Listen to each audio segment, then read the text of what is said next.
Continuamos. Canal UNAD TV en Red. Continuamos en UNAD, Educación y Desarrollo Humano. El tema que estamos tratando en el día de hoy es el tema de la no violencia. Y justamente porque nuestros invitados son especialistas en el tema y quisiéramos acudir un poco a la experiencia mexicana. Doctora Amelio, ¿cómo ha sido eso de lograr un cambio en un país que ha sufrido, como nosotros, bastantes épocas de violencia y que ha ido poco a poco desarrollándose hacia lo que es hoy en día? Sí, ojalá.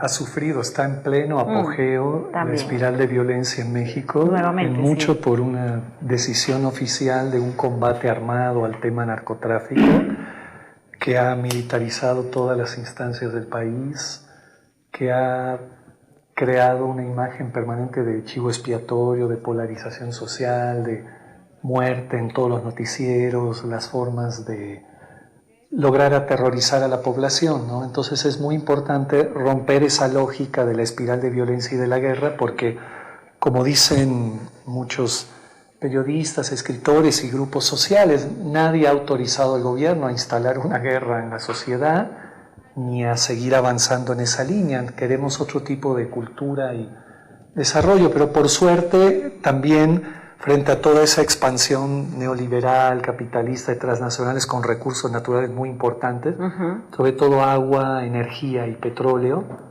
hay muchos grupos, comunidades, sobre todo las indígenas, que resisten, que no permiten que se destruya su cultura, su forma de vida, su propia economía y su futuro, y que hay una enorme originalidad, creo yo, en la experiencia mexicana, en lo que llamamos la resistencia civil y pacífica, sobre todo en el área de Chiapas, en las comunidades autónomas, sobre todo las zapatistas, donde se está construyendo un tipo de orden social muy frágil, muy precario, pero real, alternativo a la forma capitalista, y con mucho esfuerzo, casi sin recursos materiales, pero con una gran dignidad humana. Y sobre todo un tema bien original para la especie, ¿no? Tiene que ver con esas formas en lo político de rotación de poder, donde en las juntas de buen gobierno, en los caracoles autónomos, cada mes prácticamente cambian las autoridades, los representantes de los municipios.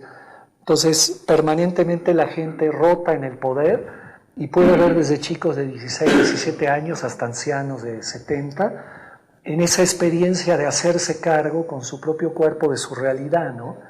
Un poco lo opuesto de lo que es nuestro orden social, que vivimos con el tema de la representatividad, ¿no? Tú delegas en alguien, jamás conoces a tu diputado, tu senador, él toma decisiones por ti sin preguntar. Aquí no.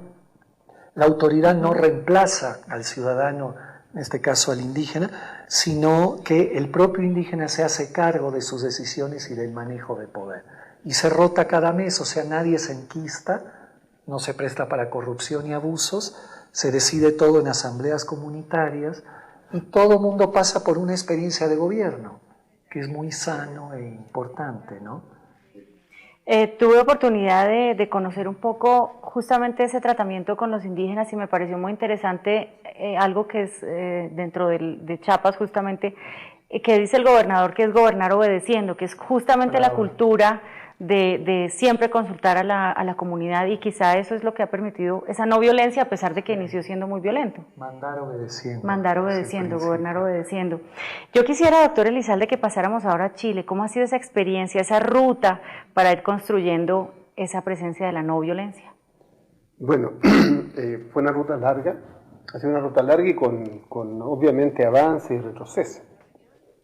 Yo diría que la primera cuestión, ¿no es cierto?, que es importante acotar es que Chile vivió un golpe militar que fue la expresión fundamentalmente de una dinámica en la cual el país se había ido escindiendo muy profundamente. Prácticamente, ¿no es cierto?, se produjeron quiebres incluso en el interior de familias, entre amigos, una cosa muy radical. El golpe militar lo que hizo fue acentuar ese proceso, en razón del carácter represivo que tuvo en su primer momento, profundamente doloroso, con muertos, con desaparecidos, y posteriormente con la instauración de un régimen de terror, un régimen de represión, por así decirlo, que incluso en la cual incluso hasta se reprimía el pensamiento. Importante acotar cuestiones como la siguiente. Nosotros estuvimos en Chile durante cerca de 5 o 6 años con toque de queda. Y entonces eso significaba que nos teníamos que acostar muy tempranito. Se perdió la costumbre de las personas, ¿no es cierto?, de disfrutar de la vida, de salir en la noche, etc. Ahora, ¿qué ocurrió? Que en la práctica, en el proceso mismo, hubo allí algunas opciones que se fueron dando. O sea, cuando tuvo un avance en términos de la lucha popular, por recuperar espacios, por ir construyendo y articulándose un movimiento democrático muy fuerte, apareció, ¿no es cierto?, allí la opción de grupos muy pequeños, pero que tenían cierta significación, que hicieron una opción militar. Y que nos permitió, ¿no es cierto?, gracias a ese despliegue de valentía, de coraje de pocas personas, nos permitió, ¿no es cierto?, aprender a todos los chilenos a superar los miedos que de alguna manera se habían instalado muy profundamente en la sociedad chilena, porque teníamos un aparato represivo muy eficiente. Todo el mundo se miraba con desconfianza, todo el mundo tenía temor, ¿no es cierto? Estábamos prácticamente convertidos en una sociedad absolutamente paranoica. Ahora, la otra cosa que era muy importante era lo siguiente, que en la práctica nos veíamos como enemigos. Incluso se instauró por parte de algunos de los gobernantes de la época, un militar, digamos, que era miembro de la Junta de Gobierno, esta calificación de a los chilenos, de un grupo chileno, llaman los humanoides, y consecuentemente entonces reducir a un humano humanoide en la práctica se le quita su condición humana. Y eso entonces era algo que estaba anclado muy profundamente, porque uno tiene que entender que durante 17 años que se sigue en la misma cantinela, se llega a algo que produce un enraizamiento. Ahora, yo diría que posteriormente lo que fuimos logrando fue acuerdo. Hemos tenido un país con una tradición, ¿no es cierto?, incluso de gobierno, de una cierta persistencia, una coalición gubernamental. El riesgo que corremos es que se transforme en el PRI mexicano, que es una cosa que sería relativamente complicada, digamos.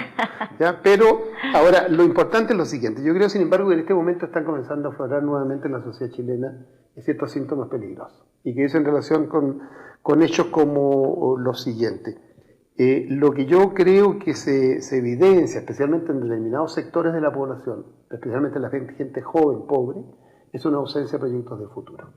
Y en el fondo, los pobres lo único que tienen como alternativa, digamos, de alguna manera, es pensar en un futuro distinto. Y cuando entonces la sociedad les da todos los días una muestra de que no hay posibles, digamos, futuros para ellos, entonces comienzan, obviamente, a tentarse y a asumir cierto tipo de opciones, de cierta radicalidad que son complejas. Y eso es producto de una sociedad que ha tenido mucho éxito en el plano económico, que ha luchado, yo diría que la institucionalidad chilena, por lograr resolver los problemas de pobreza, pero que no ha logrado resolver el gran tema de las sociedades capitalistas de consumo masivo, que es la inequidad. O sea, la inequidad en la sociedad chilena es una inequidad creciente, y consecuentemente entonces allí tenemos una suerte como de, yo diría que casi una bomba de tiempo.